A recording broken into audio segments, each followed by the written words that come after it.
things like bone grafting materials that we spent a lot of time, wasted a lot of time discussing, and going on to various surgical techniques and how to treat complications and such. So, for 20 years, all they did was write papers comparing one graft material to another. And we look at them and we say, this graft material gives us 20% vital bone, and this one gives us 21% vital bone, so this one is better than this one. Or that the implant survival rate with this one is 98, and with this one it's 100. And the problem is that those are meaningless parameters to evaluate graft materials, because it's impossible for us to make determinations when the success rate is so high.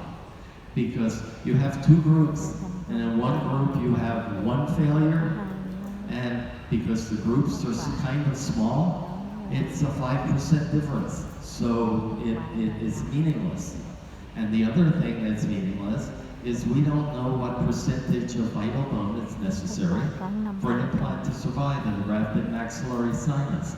So what difference does it make if we get 20% or 21%? We don't know. Maybe 5% is enough. So we have to look at different things. So I say it's not all about the graft material. So if it's not about the graft material, what is it about? There has to be something that's important. And we look at these factors. Certainly, implant surfaces, and just as big categories, rough versus smooth, not one implant company against another. And then we look at things like blood supply and space maintenance, because in essence, what we have to do if we want to create bone is we have to stabilize a clot in a space and give it time in order for it to turn over into bone. So we look at blood supply, space making, and time as being the important things. And at the very end of the list, you could throw in, if I have an osteoconductive graft material, that makes it even better. Okay, so that's where graft material fits in, down at the bottom of this list. You know, can it help us if all the other things are there? Now, again, I'll just say it one more time, that what we were looking for in the past is meaningless. The percentage of vital bone is an unknown, and implant survival rates at 98% are just too high for us to differentiate one graft material from the next. So, we had the answers a long time ago. We did a study that's now not 21 years ago, and gave us all of these answers. But we just did that, and we moved on to the next study, and we didn't think about it again. So let's look at this study. For some reason, I can't make this one appear. It's 1990 International Journal of Periodontics and Restorative Dentistry in 1998 from our NYU group. And we took a graft material called Osteograph N, which is a heat sintered bovine xenograft. And we divided it up into 4 groups. We used the osteograph alone.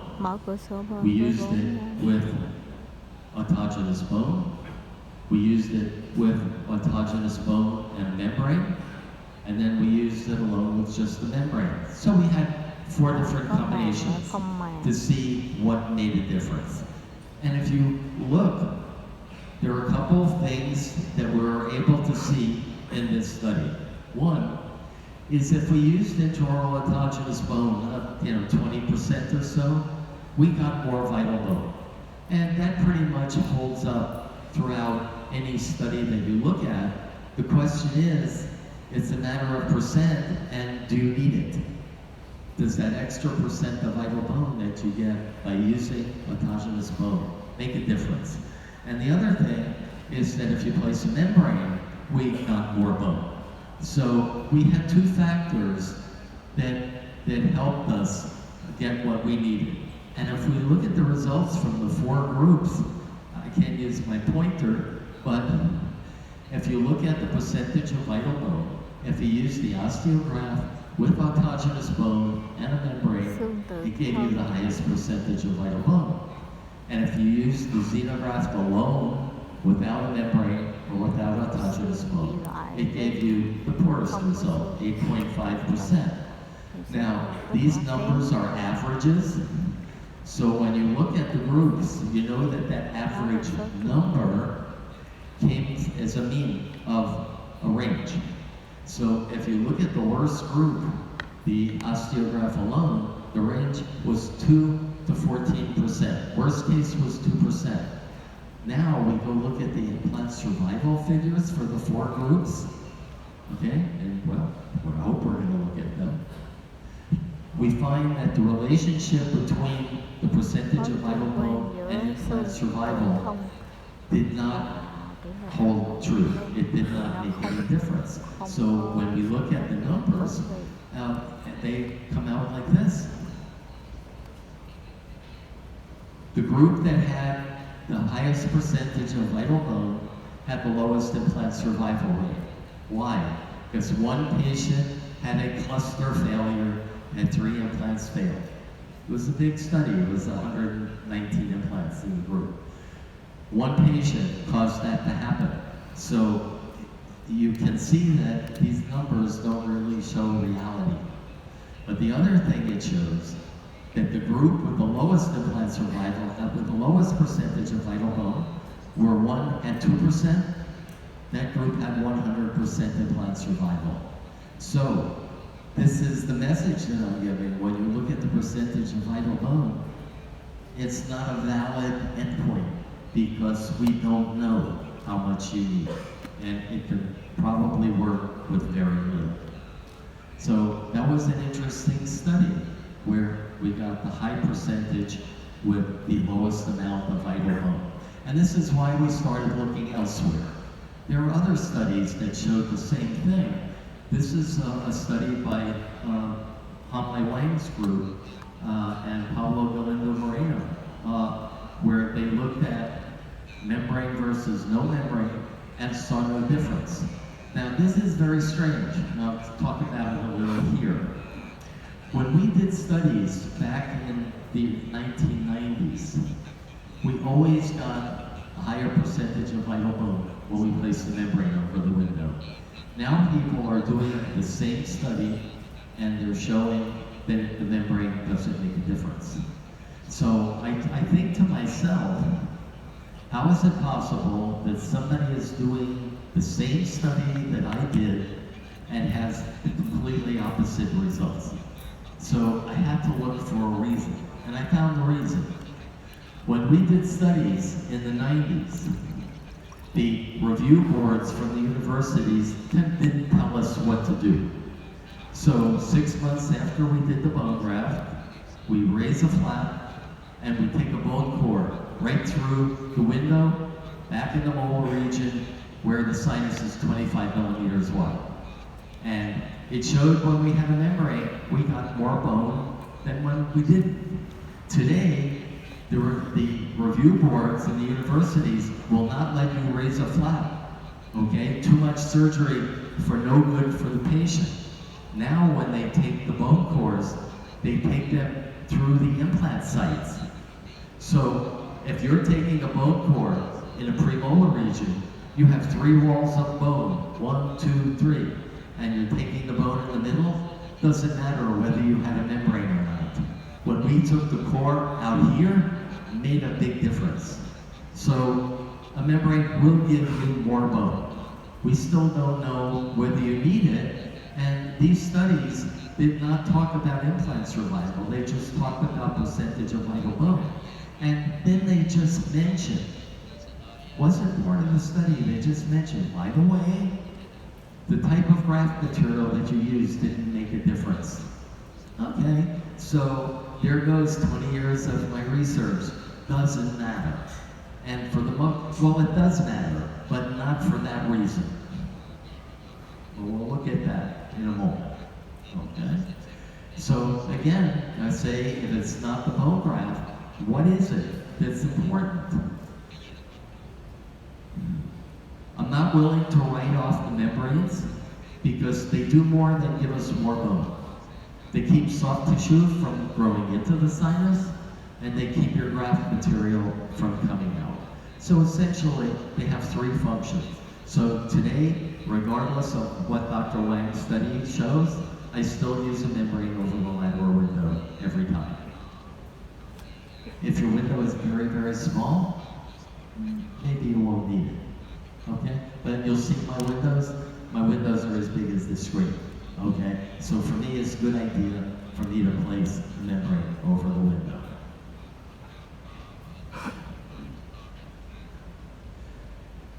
Some people feel that placing a membrane over a window is not really a good procedure because when the flap moves, the membrane may shift. And if the membrane shifts, it's not going to be a barrier, either for better bone or for keeping the graft material in. So we start to tack the membranes in place. Now, if you've ever tried to put a tack over the superior aspect of a window in the premolar region, and you tap it, you're liable to fracture the bone. They will go inside, and it's like if you drop a piece of bread and butter, it will always land with the butter down, okay? Here, the tack will always fall off the tack holder into your bone graft. So we looked at a different way to stabilize a membrane, and I'll show you that in a video, okay?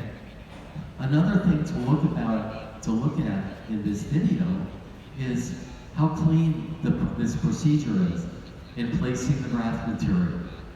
It's this clean to prevent graft material contamination, which will lead to sinus graft infections. Many times, we didn't do it here because it doesn't look nice on a video, but we will block the area with gauze pads to keep the saliva out. We don't let graft material fall outside the sinus and pick it up and put it in. If you know the 5-second rule, there is no 5-second rule for grafting the sinus. If the graft material doesn't go in the first time, you take it away, okay, because it's contaminated. Once we retract the flap for grafting, we never release the retraction because you'll get salivary contamination. So it's retract, graft, graft, graft, membrane, pull the flap over, then you release your retraction, and you have no contamination. So I had to say something while this procedure continues, but in a moment, we're going to be placing the membrane here. But again, just notice how clean this procedure is. When we're packing the graft material, we're really not condensing it. We're just trying to eliminate any empty spaces. Because if you have empty spaces, the internal sinus pressure will collapse your graft material, and you will wind up with less than you anticipated. So we're just filling up the space. And now we're ready to measure the window. We're going to cut a piece of membrane, collagen membrane, to slightly larger than that size.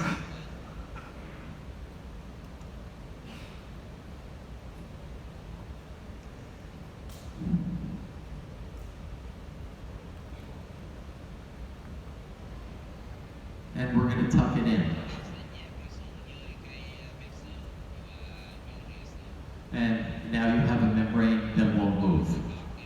Now, my friends in Italy place another membrane on the outside. That's absolutely unnecessary because one membrane is sufficient.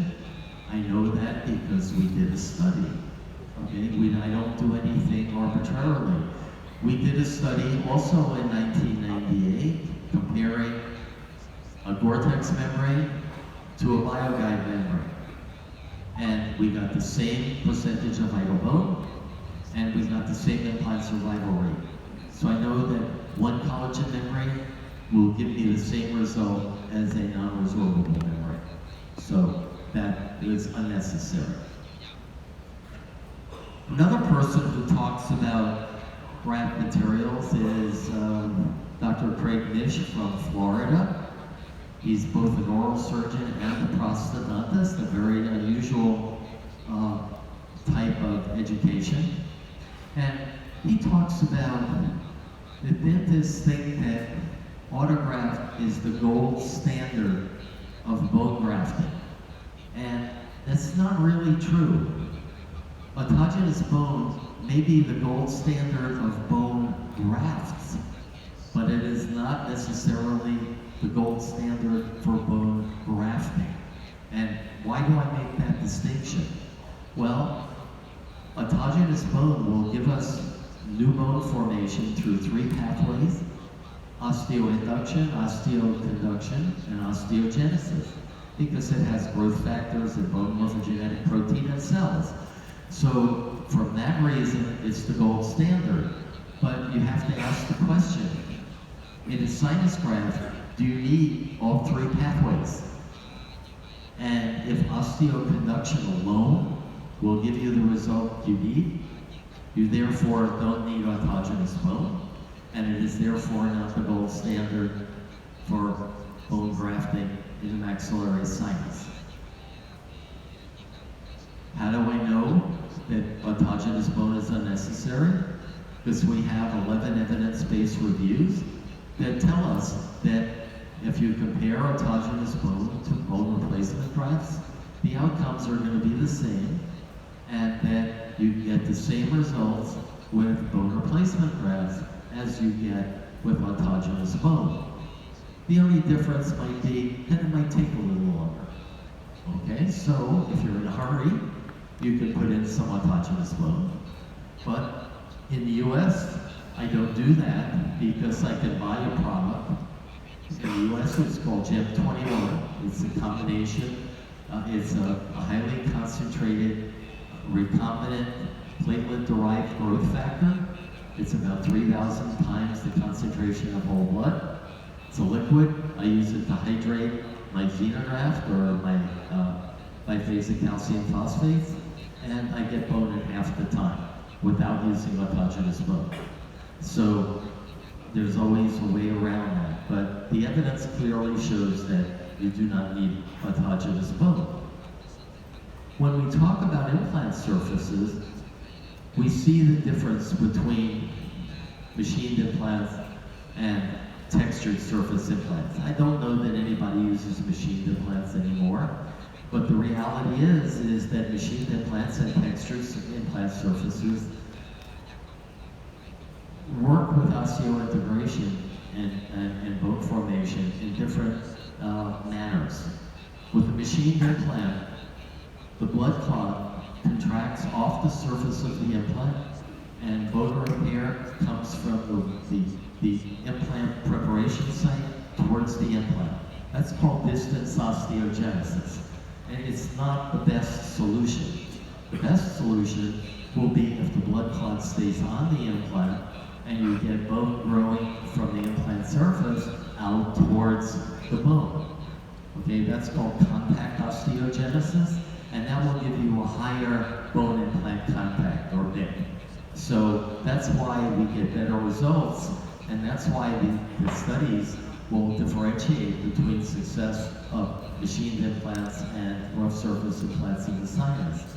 And the easiest way to see that is in the evidence-based review by Peterson, where they looked at a very large number of implants. This is over 6,000 implants.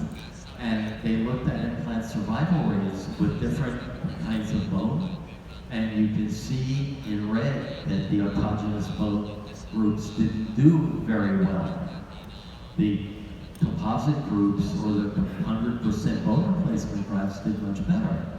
And they did a smart thing now. Instead of accepting that fact that says that autogenous bone is no good, they divided the implants into machined and rough. And then they took all the machined implants out of the study and recalculated. And when they did that, look what happened. Everything is the same. So the problem was not a difference in the bone graft material, the problem was with the machine's surface. So for that reason, we don't use them. And this was readily known because if you look at Brandmark's literature back from the 80s, their implant survival rate in the posterior maxilla was terrible, okay, because of the poor quality bone.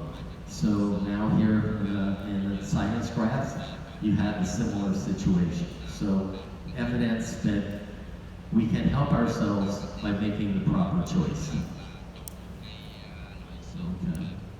So, one of the factors that I said we were going to look at was very important was the vascular supply to the maxillary sinus. Now this is very interesting because way back in the early 90s when I first started speaking about sinus grafting, the oral surgeons in the US were saying, how can you use all these bone replacement grafts?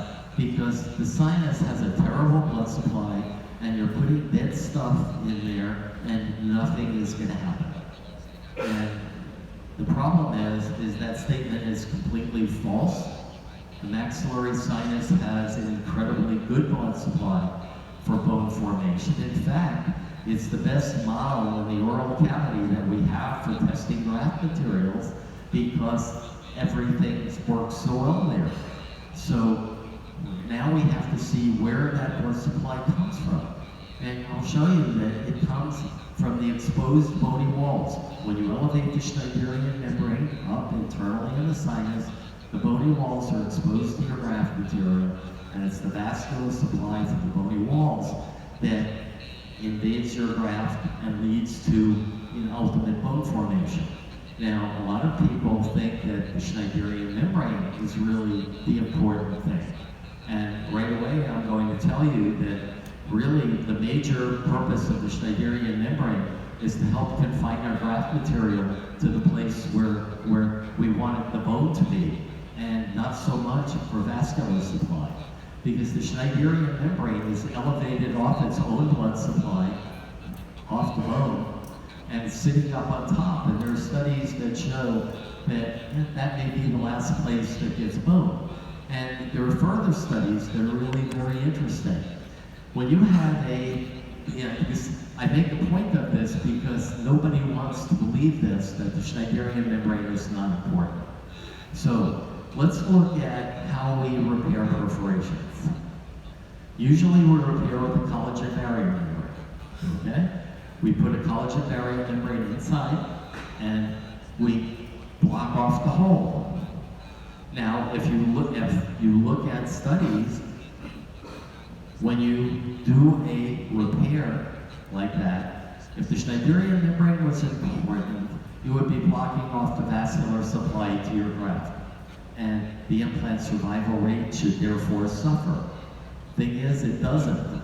And actually, in a study by Dr. Fromm, he looked at the amount of the percentage of vital bone in perforation cases and non-perforation cases, and he wound up with a higher percentage of vital bone in the perforation cases. Does it make sense? He did.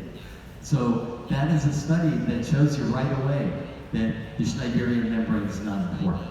Now, it would be great if somebody did a study where they did bilateral sinus grafts and one side put a membrane in and the other side did not put a membrane in and looked at what happened. Well, nobody would pay for that study, so it's never been done on humans. But somebody did it on sheep, and they did that. Membrane on one side, no membrane on the other side, absolutely no difference in vital bone formation. So forget about the Schneiderian membrane. You have to keep it intact so that you can confine your graft material to where you want it to be. As far as vascular supply, that's coming from the bone, and that tells us how much we have to elevate the Schneiderian membrane in order to get a good blood supply. When we look at the size of our window, Dr. Hamle Wang would say, and he did in a study, if you make large windows, you're taking away some of the blood supply. and you should get less vital bone. And I agree with him 100% that a small window will probably give you a greater blood supply at an earlier time. A small window will also give you something else. It will probably also give you a higher perforation rate, because the smaller your window, the less visual acuity you have, and your perforation rate will probably go up.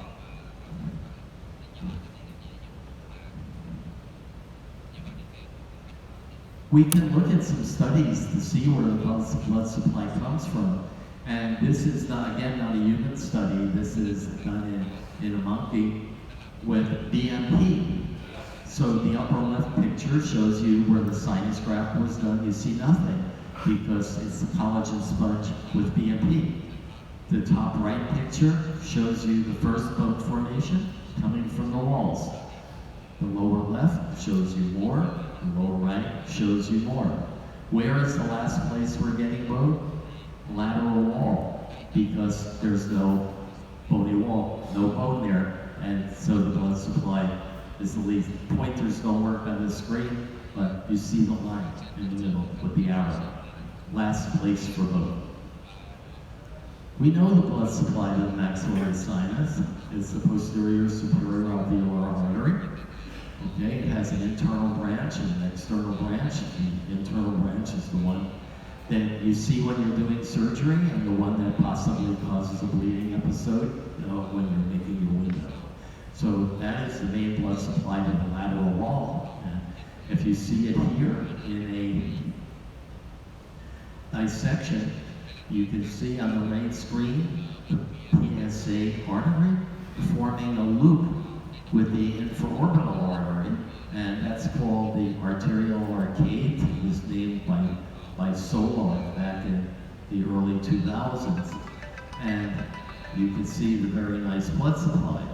And that is kind of the greater blood supply, the macro vascular supply. But I want you to look at this because people say that, well, the maxillary sinus has cortical bone walls, and a cortical wall is not going to have a blood supply. So what you're telling us is wrong. But if you look at this window that I made with the Dentium Vasc, okay, on the right side, I did not take away the very internal part of the bone. That is a very, very thin piece of bone. So what you're seeing is the microvasculature within the cortical lateral wall of the sinus. That's not in the Schneiderian membrane. Schneiderian membrane is only on left side, each screen. Right side is inside the bone, and you see microvasculature. So again, that's where the blood supply comes from. There's also a blood supply, separate blood supply to the medial sinus wall, and that's called the posterior lateral nasal artery. It's also a branch of the maxillary artery. You can see it in dissection next to the ostium.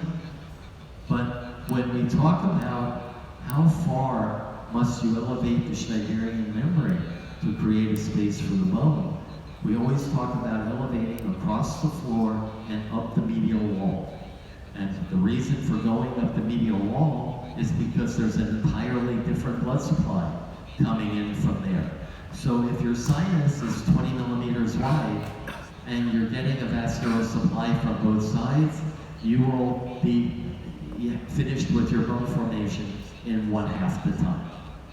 Okay? If it's all coming from this side, by the way, the rate of vascularization of your bone graft is approximately 1 millimeter per month. So if the sinus is 25 millimeters wide, and it's only coming from one side, that's going to take a long time. If it's coming from both sides, it takes 1/2 the time. So if we look at an improper sinus elevation on the left side, vascular supply, lateral wall is gone from the window. We have blood supply from the crest, but we have nothing from the medial wall. On the right side, where the membrane is elevated completely up, we have all that extra vascular supply. So this is how we define how we're going to elevate our membrane. And this also, by the way, is the difference between what you get with a transcrestal sinus elevation and a lateral window. A lateral window gives you bone all across the sinus. Transcrestal gives you a dome over the top of your implant. It doesn't reach the walls. Maybe enough, but it's different. This is the article I mentioned by Hanley Wang's group that showed a negative correlation between window size and percentage of vital bone. It means bigger the window, less bone in a given amount of time. And I agree with that 100%. It makes perfect sense. Okay? But this study does not show any relationship between implant survival with large windows and small windows. Going back to the factor that percentage of vital bone may not make a difference. Okay? So if I make a large window, and my implant's going to fail because I have a lower percentage of vital bone? Well, the answer is no, and I can prove that because I'm here right now. I make large windows. If all my implants fail, I would not be here talking to you today. So I don't like the trade-off because I'm always teaching new people how to do sinus grafts, and I want everybody to be successful. So you start out making a large window where you can see what you're doing and be successful and still have enough vital bone. When you're experienced, you can make your window smaller and maybe you'll get a higher percentage of vital bone. Maybe you'll be so good that you won't have a higher perforation rate because you can't see what you're doing anymore. Okay, but I think that both ways work just fine. Okay.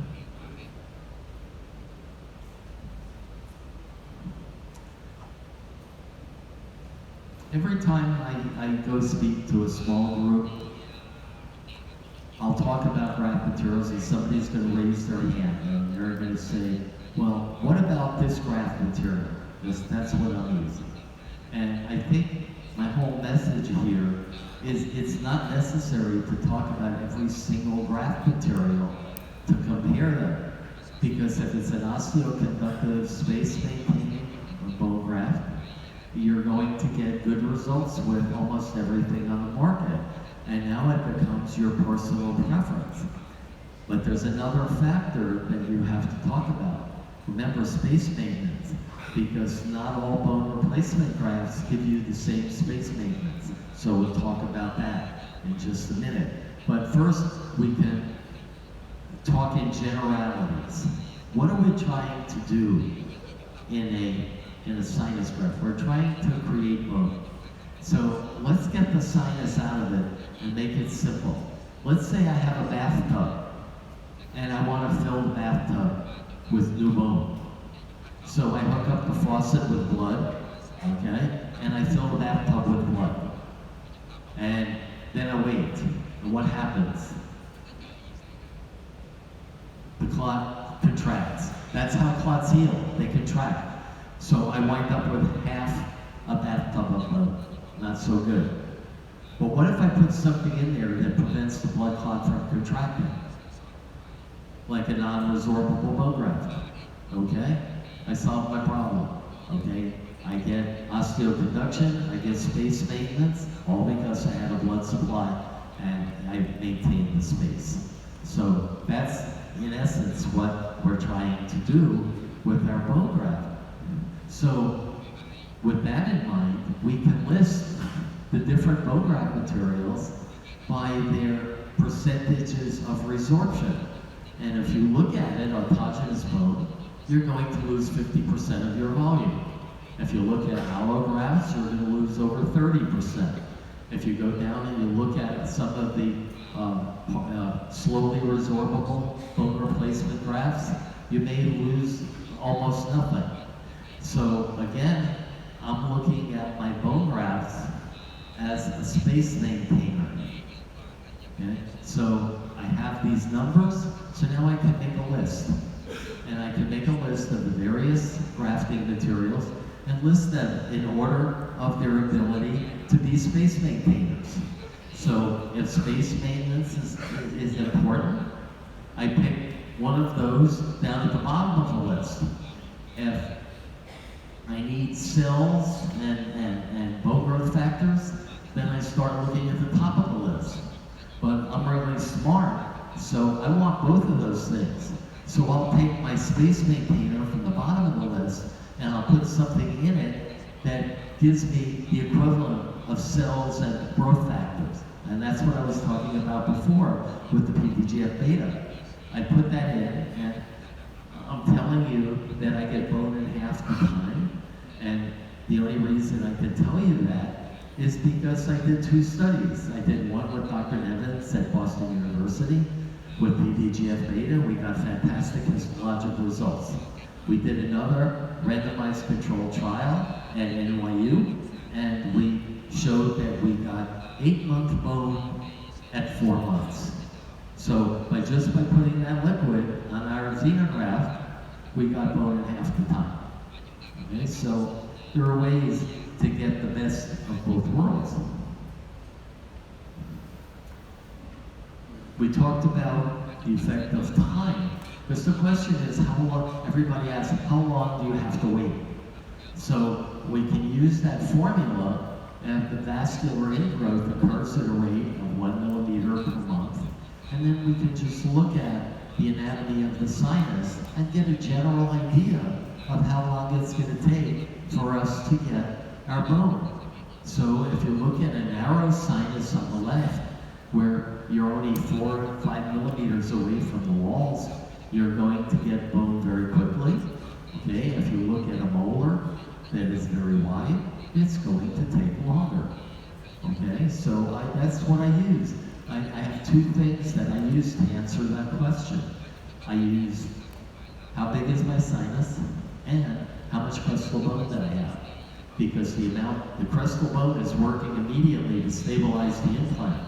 The bone graft is working later, so that's the time that I have to figure out. If I have enough at the crest, I didn't need a sinus lift. And that's what I'm going to be talking about tomorrow. Okay, with some people in a hands-on course, we'll be talking about, when can you do immediates, when can you do delayed, short implants versus long implants, and how much bone do you need to load something immediately? Today, we're doing studies where people are loading immediately with 6 millimeter implants in sinus grafts. I don't know that I'm going to do that, but people are doing it. So we'll look at that tomorrow. But everybody is trying to come up with new graft materials. So you can always buy new graft materials. So now I'll talk about, can we make graft materials at home? Okay? So if you can make drugs at home, you should be able to make bone graft materials at home. It should be easier. So how about using your teeth? Okay? You extract teeth, okay, and put them in a machine called a dentin grinder, and I'll show you how that works. We extract the tooth, clean off the soft tissue, okay, no fillings, no endodontic treatment, just clean it off, dry it.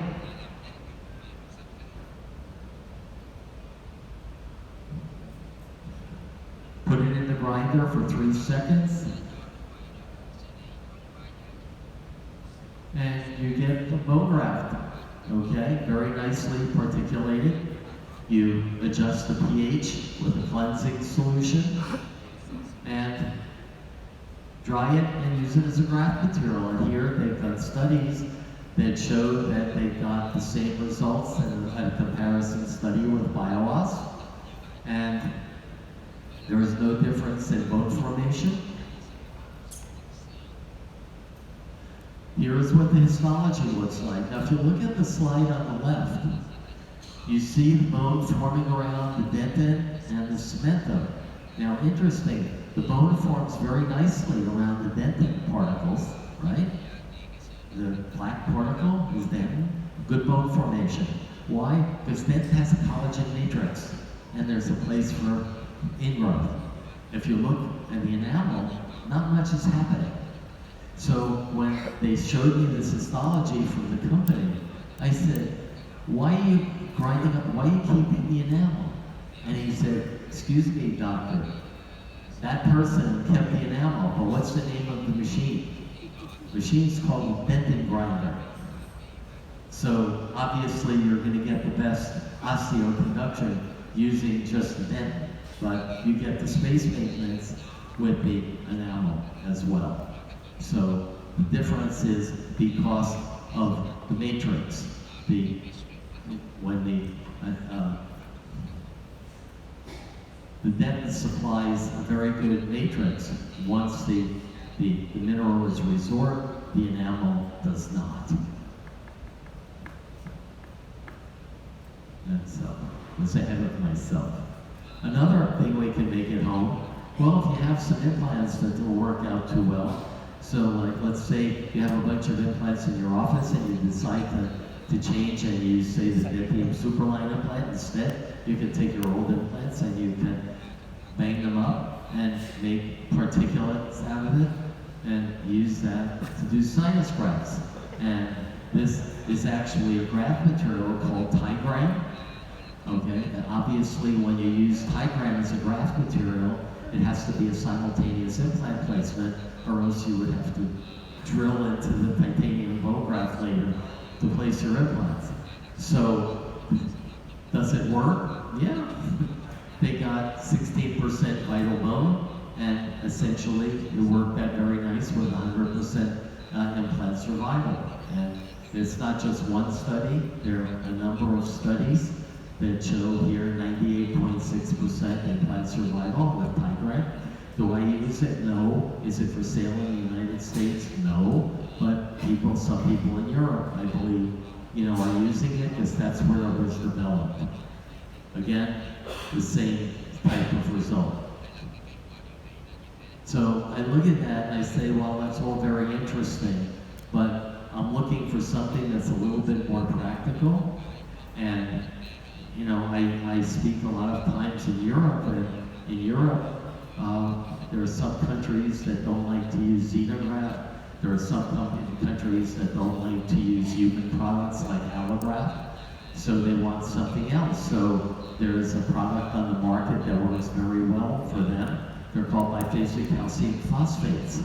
A biphasic calcium phosphate is basically a combination of non-resorbable HA with resorbable beta-tricalcium phosphate. And it's interesting that different companies make these with different percentages. One could be 30-70, another one could be 60-40, another one could be 80-20. So if you as a practitioner, well, I want to maintain as much space as possible. So maybe you want to use a high percentage of HA. There are other people that say, yeah, xenografts work, okay, but I wish they would all go away because I don't want there to be non-bone products left in the long run. I would like them ultimately to resorb, and that's what here the beta TCP will do. So you have two osteoconductive materials, one which will resorb, one which doesn't. So you can satisfy people who don't want to have all of the non-viable materials left at the end. So these biphasic calcium phosphates work well. I think Dentium, who's the sponsor, here has they have Osteon 2, which is 30 HA, 70 beta TCP. I think they're making another one that's going to be 20, 80. So they have more HA in it. So you have different combinations to satisfy different people, all of which are clinically going to work. So that's a choice to get away from autogenous products and animal-related, allografts. Osteon 2, which I just talked about, I said it's 30-70. There are studies that show that you get very high percentages of vital bone. and they have the histology to prove it, but the study that I'll show you is this one because I did this. This is a study that we did at Columbia, where we compared Osteon to BioOS and used mini implants to look at